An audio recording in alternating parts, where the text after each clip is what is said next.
Crime is rampant in America's major cities. And the one thing all of these cities have in common is they are all under the control of a local democratic machine, which means most of them have defunded the police after the summer riots of 2020, and they all have progressive district attorneys with relaxed, even weak, prosecution and bail policies. We don't have a crisis of crime. We don't have a crisis of violence. And that is a category that includes gun violence. That's Philadelphia District Attorney Larry Krasner showing the world that he is completely out of touch with what is happening in his own city. A city that has already set a record for 523 murders so far in 2021.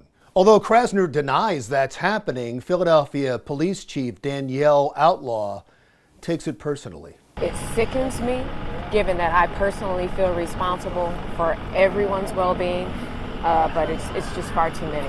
Police across the country are frustrated, even angry, with politicians who caused this lawlessness and then deny it's happening. 12 cities across the country have already set records for homicides in 2021. For cities from Philadelphia to Portland, cities big and large and in between, crime is on the rise. And it's not just murders and shootings. Sure, they get the headlines, but lawlessness is across the board. There have been a rash of highly organized smash and grabs at high-end stores in cities across the country.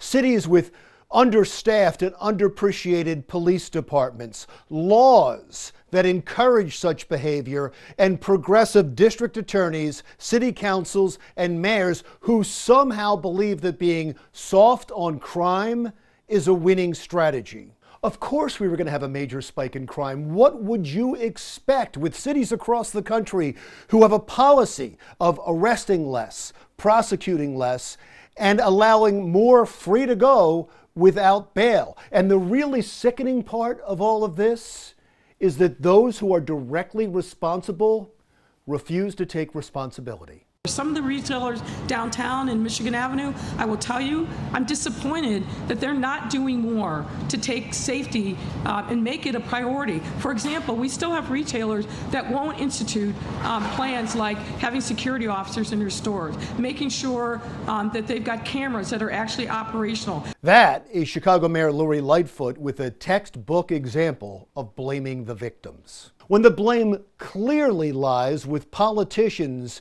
who allowed cities to be looted and set afire during the summer riots of 2020, and then followed up on that by weakening laws and reducing police forces. And the looting continues across the country to this day. In Los Angeles, more security video of organized smash and grabs at high-end stores. Los Angeles has been victimized by 11 of these in just the last couple of months. The police did their jobs in every one of those incidents and arrested 14 people who are now back on the streets. Because of this man, Los Angeles County District Attorney George Gascon and his zero bail policy, which is a popular policy with progressive politicians across the country. Also popular with progressive politicians across the country is denying any and all responsibility. To what extent do you and your policies bear any responsibility for that? Well, actually none. But assistant DAs in Gascon's own office disagree with him.